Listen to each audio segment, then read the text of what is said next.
जय श्री राम भाइयों। स्वागत है आपका दोबारा से रियल स्टोरी पर। जल्दी से वो सब्सक्राइब का बटन दबा लीजिए और वो घंटी भी दबा लेना।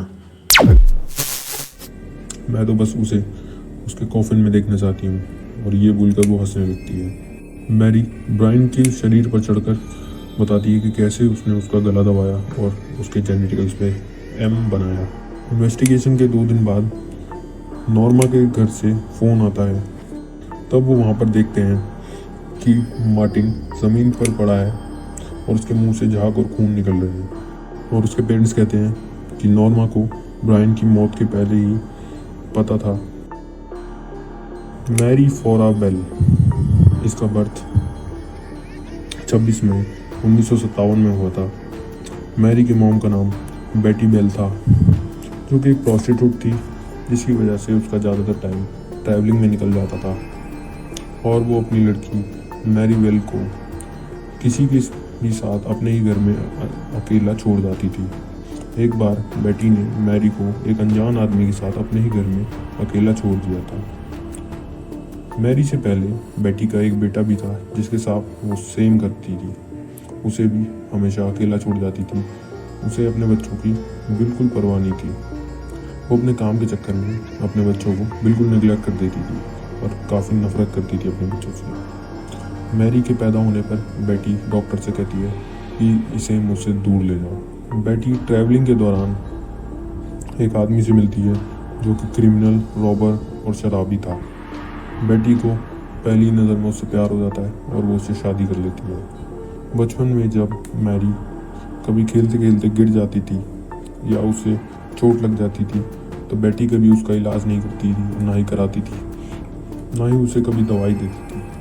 जिसकी वजह से मैरी की आंट को लगता था बेटी ये सब जानबूझकर करती है, ताकि मैरी को काफ़ी बड़ा सदमा लगे और वो खेलते खेलते ही मर जाए। मैरी की आंट ईज़ा बताती है कि जब मैरी मात्र 3 साल की थी, तब बेटी मैरी को फर्स्ट फ्लोर से नीचे गिरा देती है।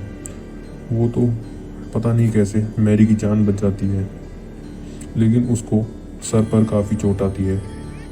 बेटी मैरी से इतनी नफरत करती थी कि एक बार उसने एक मेंटली अनस्टेबल औरत को अपनी बेटी मैरी को बेच दिया था और वो उन्हें रेलवे स्टेशन पर बाय करके घर आ जाती है। लेकिन जब मैरी की बड़ी बहन कैथरीन को ये पता लगता है कि बेटी ने अपनी बेटी को बेच दिया है, तब वो कैसे न कैसे उस मेंटली अनस्टेबल औरत के घर जाती है और उसे सब समझाती है और बड़ी मुश्किल से वो मैरी को वापस लेकर आती है। जब मैरी मात्र 5 साल की थी, तब बेटी अपने कुछ क्लाइंट्स को उसके साथ सेक्सुअली अब्यूज़ करने देती थी, मात्र कुछ पैसों के लिए। क्या आप सोच सकते हैं किसी की खुद की माँ उसकी लड़की के साथ ये सब कर रही हो। घर और स्कूल में मैरी उसके काफ़ी मूड स्विंग होते थे। उसे कभी भी गुस्सा आ जाता था, कभी वो किसी को भी मारने लगती थी।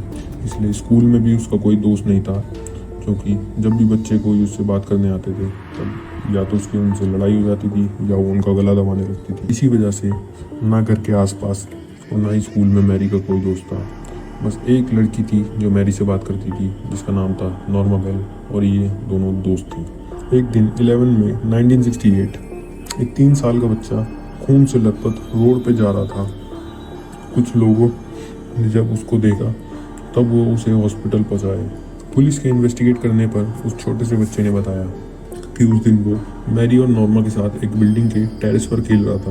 वो बताता है कि मैरी को गुस्सा आने पर उसने उसको 7 फीट की ऊंचाई से नीचे गिरा दिया था और रेत में खेलते खेलते उसके गला दबाने की भी कोशिश करी थी। और वो बच्चा ये भी बताता है कि मैरी ने उससे पूछा, what happen when we choke someone, do they die.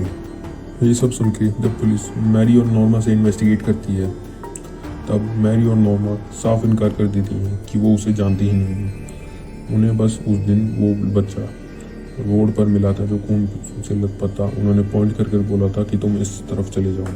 और जो वो 3 साल का बच्चा बताता है, वो बिल्कुल सही था कि मैरी ने ही उसे ऊपर से गिराया था और मैरी ही उसका गला दबाने की कोशिश करती है। नॉर्मा के रोकने पर भी मैरी नहीं रुकती और जब एक लड़की उसे वहाँ बचाने आती है, तब मैरी उसके साथ भी सेम चीज़ करती है, उसका भी गला दबाती है। पुलिस कुछ नहीं कर सकती थी क्योंकि वो दोनों अंडर एज थी। पुलिस को उन्हें छोड़ना पड़ा। पुलिस उन्हें धमकी देकर छोड़ देती है कि तुम आसपास यहाँ पे नज़र नहीं आना, नहीं तो अगली बार तुम्हारे पे एक्शन लिया जाएगा। काश पुलिस उस दिन मैरीबेल को पकड़ लेती ताकि आगे और मौतें नहीं होती। 25 मई 1968 एक 4 साल का मार्टिन ब्राउन, जो फिर काफ़ी शरारती लड़का था लेकिन काफ़ी प्यारा भी था, एक अबेंडेंड बिल्डिंग के पास रहता था। एक दिन 3:30 बजे तब 3 बच्चे एक घर में खेलने जा रहे थे जो कि अंडर कंस्ट्रक्शन था। तब वो वहाँ पर देखते हैं कि मार्टिन ज़मीन पर पड़ा है और उसके मुंह से झाग और खून निकल रहे हैं। बच्चे ये सब देखकर घबरा जाते हैं और भाग कर जाके आसपास के लोगों को बताते हैं। तब आसपास के लोग जब हॉस्पिटल फ़ोन करते हैं, वहाँ से एम्बुलेंस आती है। एम्बुलेंस जल्द ही वहाँ पहुँचती है और जब नर्स मार्टिन को देखती है तो उसे तुरंत CPR देती है, लेकिन अब काफ़ी देर हो चुकी थी। नर्स वहाँ पर 2 लड़कियों को आता देखती हैं, एक थी मैरी और दूसरी थी नॉर्मा। नर्स सोचती हैं कि बच्चे यहाँ पे खेल रहे होंगे तो नर्स उन्हें वहाँ से भगा देती है, लेकिन सच तो ये था कि मैरी ही मार्टिन ब्राउन को मारती है उस अबेंडेंड हाउस में। और जब वहाँ पर एम्बुलेंस पहुँच जाती है तो वो दोनों मार्टिन के घर पहुँच जाती है।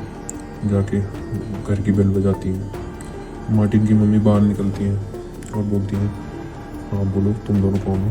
तब वो दोनों बोलती हैं कि हमें मार्टिन से मिलना है, लेकिन उनकी मॉम को लगता है कि ये दोनों अनजान है, शायद इन्हें नहीं पता कि मार्टिन के साथ क्या हुआ है, अब वो उस दुनिया में नहीं रहा। जब वो उसे बोलती है कि बेटा अब तुम मार्टिन से कभी नहीं मिल पाओगे, तो मैरी कहती है मुझे पता है कि वो इस दुनिया में नहीं रहा, मैं तो बस उसे उसके कॉफिन में देखना चाहती हूँ। और ये बोलकर वो हंसने लगती है। मार्टिन की मॉम को काफ़ी अजीब लगता है और वो गेट बंद कर लेती है। मैरी और नॉर्मा वहाँ से चली जाती हैं। लेकिन कोई सोच भी सकता है ये बस एक 11 साल की बच्ची थी जिसे दूसरों को मरता देख अच्छा लगता था। कुछ दिनों बाद एक ब्राउन हार्वी नाम का 3 साल का बच्चा अपने घर के बाहर अपने भाई बहनों के साथ खेल रहा होता है, जो कि अपने कुत्ते के साथ खेल रहे होते हैं। उन्हें खेलता देख मैरी और नॉर्मा उनके पास आती हैं और उनके साथ खेलने लगती हैं। कुछ देर खेलने के बाद जब मैरी और नॉर्मा जाने लगती हैं तो 3 साल का ब्राउन उनके पीछे जाने लगता है। शाम को ब्राउन जब वापस नहीं आता तब उसके पेरेंट्स एक सर्च पार्टी के साथ उसको खोजने के लिए निकल पड़ते हैं। आसपास ढूंढने पर जब वो पार्क में जाते हैं तब उन्हें दूर से ब्राउन की बॉडी 2 बड़े कंक्रीट ब्लॉक्स के बीच में पड़ी मिलती है, जो कि घास से ढकी हुई थी। जब ब्रायन की बॉडी को इन्वेस्टिगेट किया गया तब पता लगता है कि ब्रायन के गले पर छोटे छोटे हाथों के निशान थे और उसके जूतों में एक ब्लू और एक ग्रीन फैब्रिक चिपका हुआ था।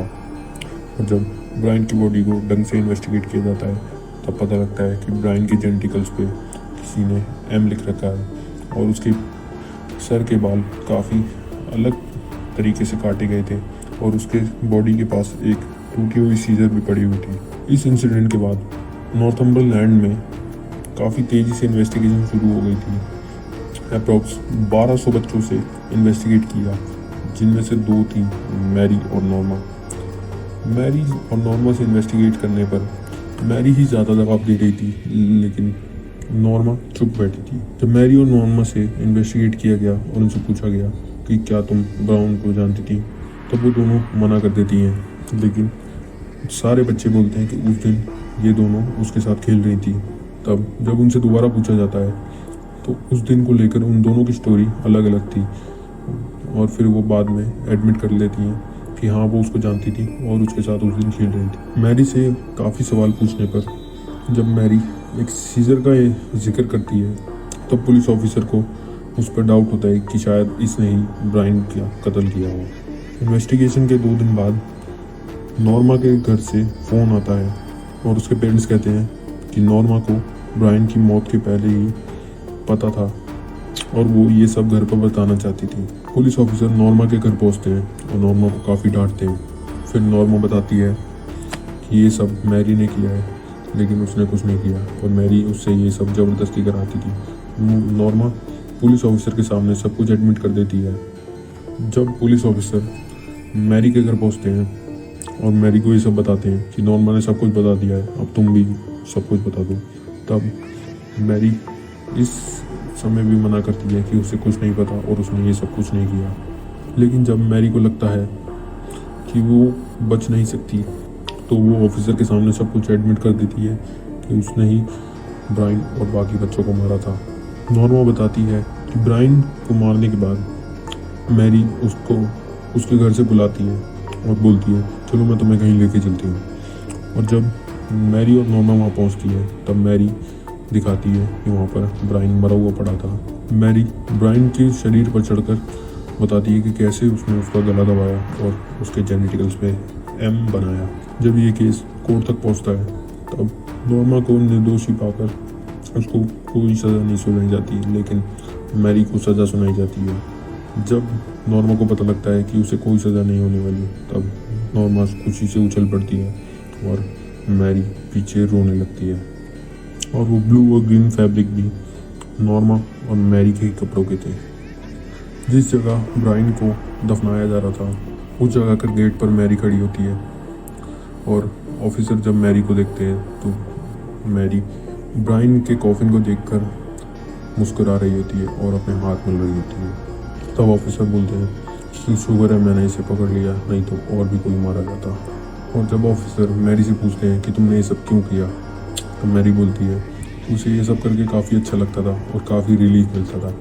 और मैरी ऑफिसर को बोलती है I will pay back you for this. ये थी 11 साल की मैरी फोरा बेल, जिसे दूसरों को मारकर खुशी मिलती थी और दूसरों को दर्द देकर अच्छा लगता था।